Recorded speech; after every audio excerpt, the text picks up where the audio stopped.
Bonjour à tous, aujourd'hui on parle de l'action PayPal. PayPal est en ce moment et depuis plusieurs mois délaissé par le marché et on verra ensemble si c'est une grosse opportunité d'investissement. Donc dans un premier temps, on parlera des ventes, de la croissance prévue, on fera une comparaison avec le marché et sa performance boursière et puis ensuite on entrera dans une analyse chiffrée, on valorisera l'action et je vous montrerai quel est mon prix d'achat. Alors si on regarde au niveau des ventes de PayPal, on voit que, eh bien 57 c'est réalisé en termes de chiffres, eh bien aux États-Unis et ensuite on a, 40, plus de 40 justement où c'est dans le reste du monde. Alors globalement PayPal, c'est une entreprise de transactions financières en ligne et ça représente 92 de toutes ces transactions de son chiffre. Donc si on regarde en termes, eh bien, de vente, PayPal donc est une plateforme de paiement en ligne largement utilisée surtout à l'échelle mondiale, c'est ce qui fait sa force. Elle a été fondée en 1998 notamment, elle a été créée et appartenue à Elon Musk qui l'a revendue plus tard et elle est devenue indépendante en 2015 et PayPal permet aux particuliers et aux entreprises d'effectuer des transactions financières en ligne de manière sécurisée et pratique surtout. Donc, elle a des fonctionnalités PayPal, notamment le paiement en ligne qui permet d'envoyer de l'argent à des utilisateurs et aussi d'en recevoir de manière sécurisée. Elle permet d'effectuer justement des achats sur des sites, des applications et des plateformes de commerce électronique. Elle permet également de transférer de l'argent entre utilisateurs, donc d'envoyer de l'argent à quelqu'un d'autre pour rembourser un ami, payer un service, etc., un membre de la famille. Et puis également, on a aussi des paiements mobiles. Elle permet, de payer grâce à son téléphone des achats en ligne ou bien en magasin. PayPal, c'est également une solution pour les entreprises, comme je le disais, parce qu'elle a, des moyens, justement, elle a développé des boutons de paiement en ligne, des intégrations de paiement sur des sites web, des options de paiement par carte de crédit, des paiements récurrents, des outils de facturation et de gestion financière. Donc elle est aussi bien d'un côté pour les particuliers que les entreprises et puis, elle dispose aussi d'une protection, des acheteurs aussi bien que des vendeurs. Donc ça, c'est, bien pour justement les utilisateurs de l'application PayPal en cas de litige ou de transaction frauduleuse. Et puis on a aussi, d'autres services financiers tels que, des cartes de débit, des cartes de crédit, des comptes épargne, besoin d'un prêt pour les petites entreprises. Donc PayPal est largement connu, hein, pour sa sécurité, sa fiabilité, sa facilité d'utilisation. C'est une plateforme de paiement qui est, utilisée vraiment, dans le monde entier, qui est populaire et elle a vraiment une bonne part de marché également. Alors si on regarde un petit peu plus PayPal, quelles sont les perspectives de croissance pour PayPal? Eh bien déjà en termes de chiffres, les analystes prévoient une croissance plutôt modeste, par rapport à ce qu'elle a connu, bien avant et avec une prévision de croissance, de 7 donc une croissance de 7 annuelle, de ces chiffres et l'entreprise elle-même a annoncé que, il y aurait une stagnation des bénéfices en 2024 en raison de différents facteurs comme l'inflation et puis, l'évolution des habitudes de consommation. Donc il y a quelques facteurs qui pourraient stimuler la croissance, notamment le commerce électronique qui est en plein essor. Ça devrait stimuler la demande de services de paiement en ligne comme notamment, PayPal. Il y a aussi l'expansion sur de nouveaux marchés. PayPal, heu, aimerait aussi développer, sur la partie asiatique et puis il y a aussi le développement de nouvelles fonctionnalités, dans ses applications et des fonctionnalités attrayantes et innovantes. On a un nouveau, PDG qui est arrivé justement en fin 2023, qui a, justement, annoncé aussi de nouvelles fonctionnalités donc on verra, on les attend aussi ce qu'il va annoncer.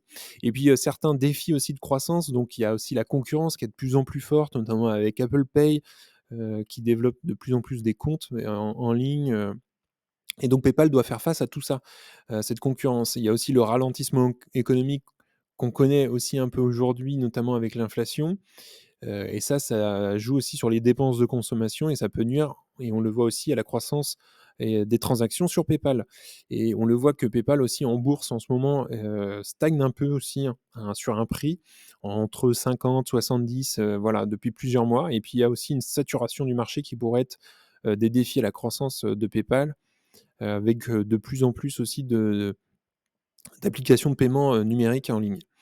Donc ça, c'est la croissance notamment, de PayPal dans les années à venir qui pourrait permettre justement, eh bien, de gagner encore plus de parts de marché. Alors si on regarde un petit peu plus aussi en détail, sur d'un point de vue historique, eh bien la performance boursière de PayPal avec le S&P 500, ça permet de comparer aussi, ses performances boursières dans le temps. On voit clairement que PayPal jusqu'en janvier, juillet même 2022, elle a surperformé le marché, très largement et que depuis, juillet 2022, même janvier 2023, elle sous-performe le marché puisqu'elle est dans elle stagne au niveau des 60-70, 80 sans vraiment trouver une porte de sortie. Et justement, il y a aussi l'effet taux d'intérêt aux États-Unis avec, des taux assez élevés qui freinent aussi la croissance de l'économie américaine et j'ai envie de dire la croissance aussi dans le monde puisque, l'économie est pas mal ralentie par une inflation, mondiale à différentes échelles, hein. Et donc si on regarde un petit peu, l'historique de PayPal en ayant mis 10 000 en 2016 et 10 000 dans S&P 500, eh bien, on se retrouverait avec 18 000 sur PayPal et 29 000 sur un S&P 500. Donc au final, un S&P 500 fait mieux, de manière globale sur, à peine 10 ans. Donc c'est plus ou moins, sur du long terme. Ça dépend comment on voit les choses, mais pour l'instant, effectivement, PayPal est en recul depuis, 2 ans. 1 an et demi, 2 ans à peu près, et sous-performe le marché, ce qui forcément fait dégringoler sa performance, boursière sur le temps. Donc si on regarde un petit peu plus en détail les chiffres, on voit clairement qu'elle a une bonne solidité financière, hein, PayPal, hein. Elle est en croissance, nette, hein, depuis 2014. En 2023, elle a réalisé, 4,2 milliards de bénéfices nets et que ces bénéfices sont en croissance constante et si on regarde un petit peu plus en bénéfices opérationnels et free cash flow, elle a réalisé 4,2 milliards de free cash flow en 2023 et c'est pareil, ce sont des free cash flow qui sont en augmentation et il y a une croissance du bénéfice opérationnel. Donc si on regarde également le free cash flow par action, il est de 3,81 $ en 2023 et pour PayPal, elle a des bonnes marges qui sont bien supérieures à 10 depuis, 2014, donc depuis, 10 ans à peu près. On a des marges supérieures à 10 autour des 14-15. Heu, Marge opérationnelle en 2023, 16,89 et en marge nette 14,26. Donc ça, c'est bon aussi pour nous investisseurs et puis on a un retour sur capitaux investis de 14 également.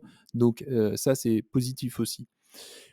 Si on regarde un petit peu plus aussi en termes de rachat d'actions, elle rachète ses actions PayPal et ça, c'est bon, aussi nous pour, les investisseurs puisqu'elle rachète en moyenne 2-3-4 de ses actions par an.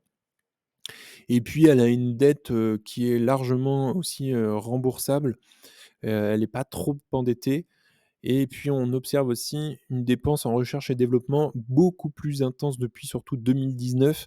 En 2023, elle a dépensé, 3 000 et bien en dépenses, en recherche et développement. Donc ça, c'est bien aussi pour sa croissance, future puisque l'entreprise investit pour sa croissance. Alors, maintenant, c'est à quel prix on l'achète? Alors, si on regarde un petit peu son historique en bourse, eh bien, elle a eu un PI souvent très, très élevé, hein, à plus de 30 même. Elle a même eu des hauts à 60-80 autour de 2020-2021 puisqu'on a eu la période alors c'est un peu moins représentatif parce qu'il y a eu le covid à ce moment-là entre 2020 et 2022 donc elle a eu une, grosse performance boursière puisqu'il y a eu beaucoup de transactions en ligne. Donc, si on regarde un petit peu avant le covid, on avait un PI autour des 40 et aujourd'hui, elle a un PI autour de 16. Donc le marché l'a complètement délaissée, enfin, du moins, c'est ce que je pense. PayPal, en tout cas, n'est pas fini et si on regarde sa performance boursière sur 5 ans, on voit qu'elle était autour des 100-120 avant le covid, avant, mars 2020 et puis après elle a eu une ascension, fulgurante jusqu'à 300 et ensuite elle a eu une grosse chute, jusqu'en juin 2022 et là elle stagne, bien elle descend un peu aussi en même temps, mais elle stagne surtout, entre les 50, 60 et puis jusqu'à 80 et ça c'est dû aussi en même temps à des taux d'intérêt qui freinent la consommation. Alors à quel prix on l'achète? J'ai fait 2 estimations, j'ai estimé une croissance future de 7 par an.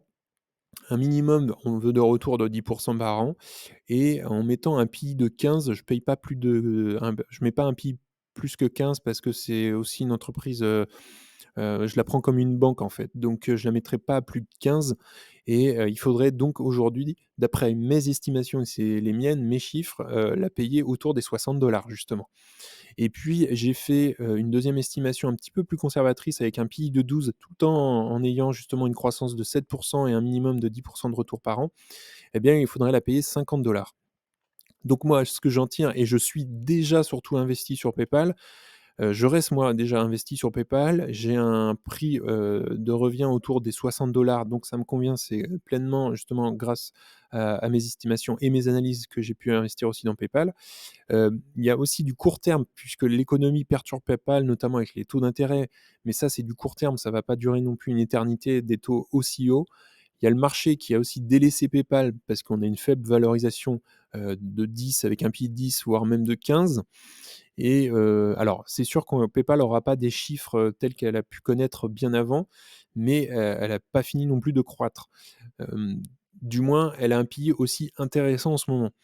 Donc PayPal me semble est une entreprise solide, elle a des résultats qui restent, solides également, tout comme sa structure financière et face à la concurrence, le groupe va devoir investir de façon à améliorer, beaucoup plus justement cette croissance et elle reste bien évidemment PayPal un atout, de taille. C'est une entreprise qui est mondialement connue, qui est utilisée, évidemment tous les jours par les entreprises comme les utilisateurs. Maintenant, il y a l'économie aussi qui freine les choses, et la croissance de PayPal. On a un nouveau PDG qui est arrivé en fin d'année 2023, donc on va voir ce qu'il peut, justement insuffler dans l'entreprise et en tout cas moi je reste investi, j'ai fait mes chiffres et j'ai un prix de revient qui me convient et qui me permet d'avoir un retour aussi, de 10 par an. J'ai pris des marges de sécurité.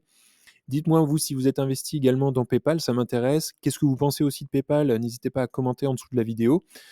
On en a fini en tout cas pour aujourd'hui. Profitez-en pour liker, vous abonner, ça fera grandir la communauté. Si vous souhaitez, regarder un autre épisode, vous pouvez cliquer, juste ici. En tout cas, je vous remercie de m'avoir écouté, je vous souhaite une excellente journée et à bientôt pour un autre épisode.